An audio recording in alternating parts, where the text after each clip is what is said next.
Hello mga Tel! Welcome to another episode of Do It with Shayne.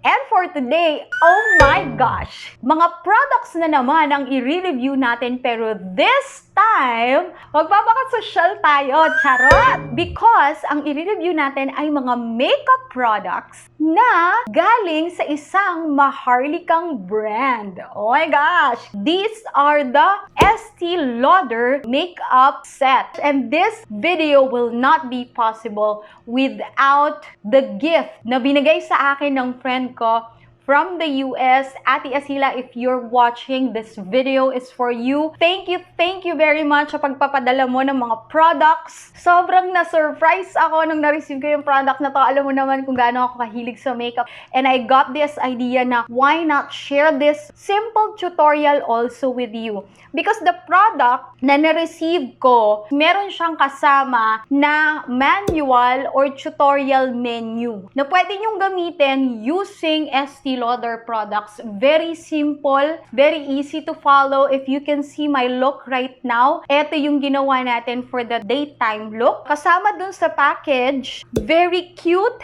very nice, and super sosyalin na pouch. So if you like this very simple makeup look that I have right now, keep on watching.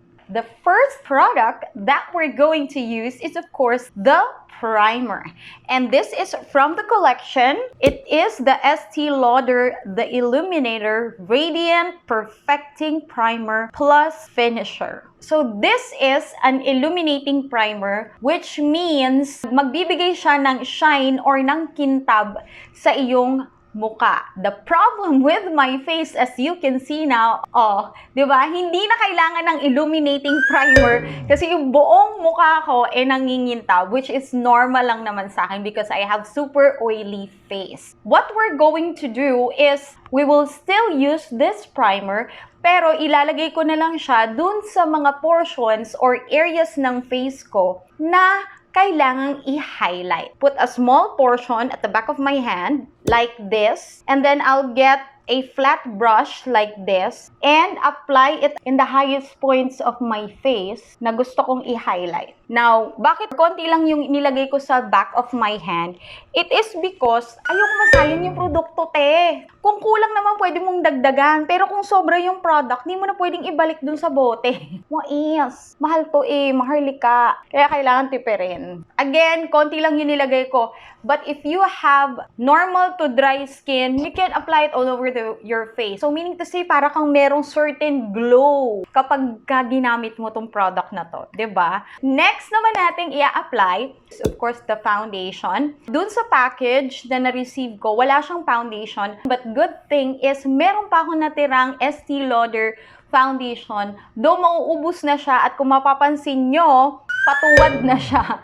Meaning to say, sinisimot ko na lang talaga siya. And I really love this foundation. This is the Estee Lauder Double Wear Stay in Place Makeup or Foundation. And this is a super matte foundation. Ito ma-offset. Parang matatakpan lang yung mga nilagay ko na illuminator sa face ko. This one is with SPF 10 PA++. The best thing about this foundation is if you have oily skin, it really stays in place. Kahit buong araw mo siyang gamitin, hindi siya gumagalaw. Trusted ko na tong mattifying foundation na to. Super ganda talaga siya. I'm gonna use this brush. Kung mapapansin nyo, at the back of my hand, sobrang konti lang yung nilagay ko because isa rin sa magandang na quality nitong product or foundation na to is super tipid niyang gamitin. Konti lang yung gagamitin mo and it will cover the entire of your face. Baka may mga magtanong, bakit hindi ako gumamit ng highlighter?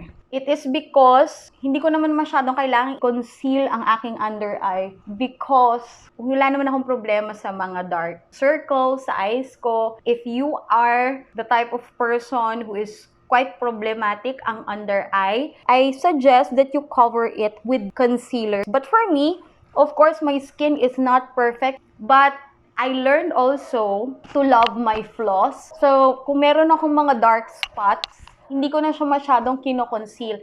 And it really will depend on the foundation that you're using.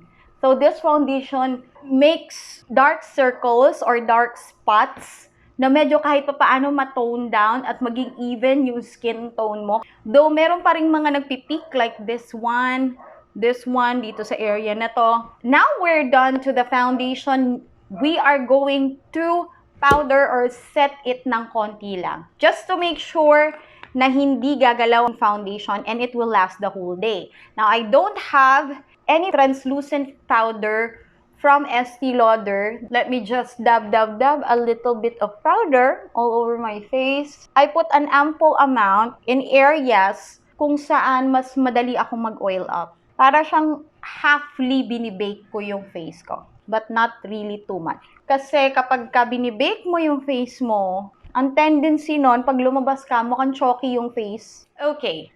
This package na natanggap natin, as I've said earlier, is meron ngang menu. Ito yung nakakakilig because the menu is actually suggesting 2 types of makeup by using the palette that was included in the package, which is the eyeshadow palette. And the 2 looks that we are going to achieve from the pack is the Perfect Your Pout Day Makeup and the Eyes Have It night makeup. Syempre, since it is daytime, ang itatry muna natin is the Perfect Your Pout Day Makeup. And we are going to use the Pure Color NV eyeshadow palette. Now, this eyeshadow palette is really, really nice. You know why?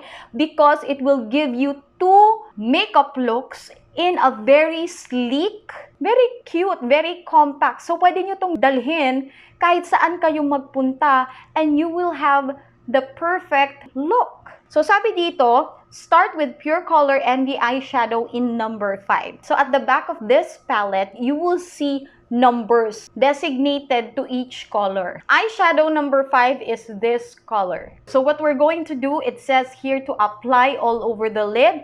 I'm applying it very, very light lang. Since this is a very light product, hindi rin siya ganun ka-pigmented. Ako, for me mas okay sa akin yung add ka lang ng add. Kesa babawasan mo yung color. Mas mahirap bawasan ng kulay kesa dagdagan. Comment down below if your preference is also like that. So, ganyan na siya.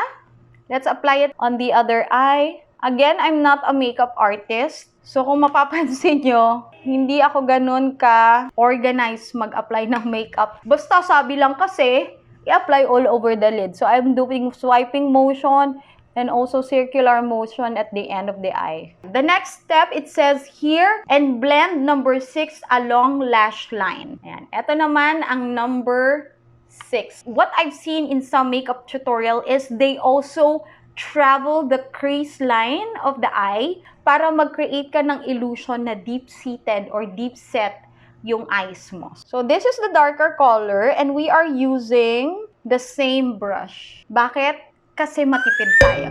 For me to achieve that deep-seated, pak na pak yung crease, I like tilting the brush ng medyo pailalim and then I like to brush it in a wiping motion, and then I like to put emphasis on the corner of my eye. There you go. What I loved about this palette, walang fallout. Hindi ka matatakot na magmadali at mag-apply ng madalian because wala siyang fallout. The last color that we're going to use for the eye would be, sabi ito, highlight under the brow bone with number 4. And number 4 is the lightest color below, which is this one. Ayan. Ilalagay daw natin siya sa brow bone. Pero what I will also do is to put a little bit of it here sa center ng lid ko using the angled brush para magkaroon lang siya ng illusion na malaki ang aking mata, which is malaki naman talaga. So, lagay tayo ng konti sa brow bone to highlight the brow bone. And then, put at the center of your lid. Sa pinakagitna lang talaga. That is the eye makeup using the Pure Color Envy eyeshadow palette. And now let's move on to the liner. I have here included in the package or in the pack yung Estee Lauder Double Wear Infinite Waterproof Eyeliner in number 1 Col Noir. Ang gusto ko dito, no, is this is super waterproof. I've used it many times. Actually, almost every day since I got this eyeliner. Sinasabi ko sa inyo, pag sinabing waterproof ni Estee Lauder, waterproof na waterproof talaga siya. Because hindi talaga siya gumagalaw. Kahit nasa waterline ko siya or ipang tight line ko siya sa mata. I'll just show you. Here, it is super black. Makikita nyo talaga. And it is super matte. So, it's very perfect na gamitin sa waterline or tight lining. For day makeup, I really don't put eyeliner in my waterline. But what I do is I tight line. Para sa mga hindi marunong pa mag-tight line, pwede naman kayong mag-practice. Meron kang lamesa, dun mo ilagay yung siko mo as your base para hindi gagalaw at hindi manginginig yung kamay mo. You can also do freehand. Your pinky, you can use that and rest it on top of your face para medyo stable din yung mata mo pag nagta-tight line ka. Ganun yung technique na ginagawa ko. So what I love doing is I love putting a little bit of tail pataas para magmukha siyang chinita. The next thing is, of course, the mascara. So I have here the Sumptuous Extreme Lash Multiplying Volume Mascara. Ito yun siya.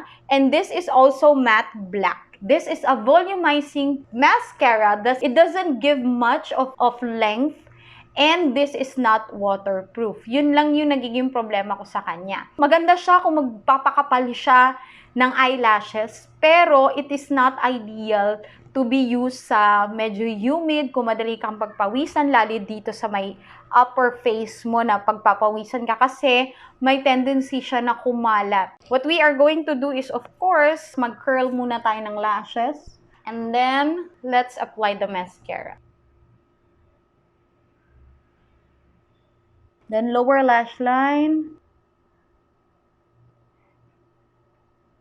Ito na yung ating basic and simple day eye makeup. It's not yet done. It's not yet finished because, of course, we are going to contour the face and put a little blush. And, of course, the last touch will be the lipstick. For the pack na na-receive ko, it doesn't include a contouring product or a bronzer.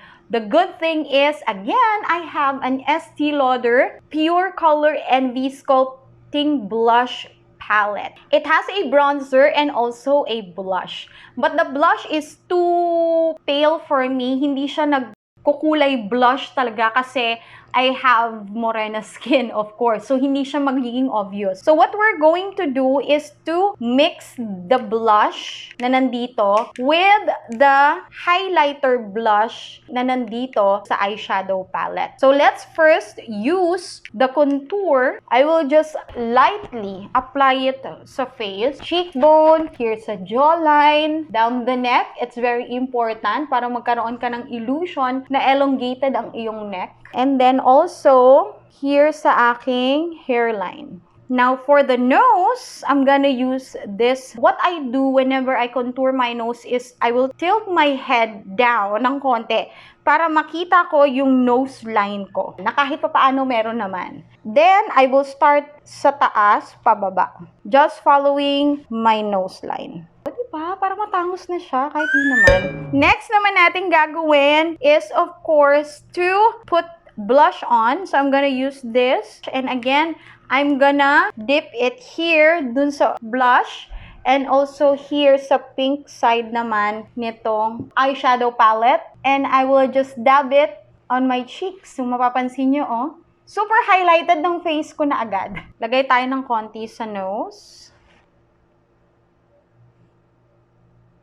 The last step, lipstick. Now, this one, I got two lipstick, which is the red one, and this one naman is the Insatiable Ivory. Now, this one is medyo pang day use. This is a nude type of lipstick, and I'm gonna apply it. Hindi siya masyadong makikita or hindi siya masyadong magiging kapanapanabik sa aking lips because I have super tan skin and hindi siya masyadong makikita.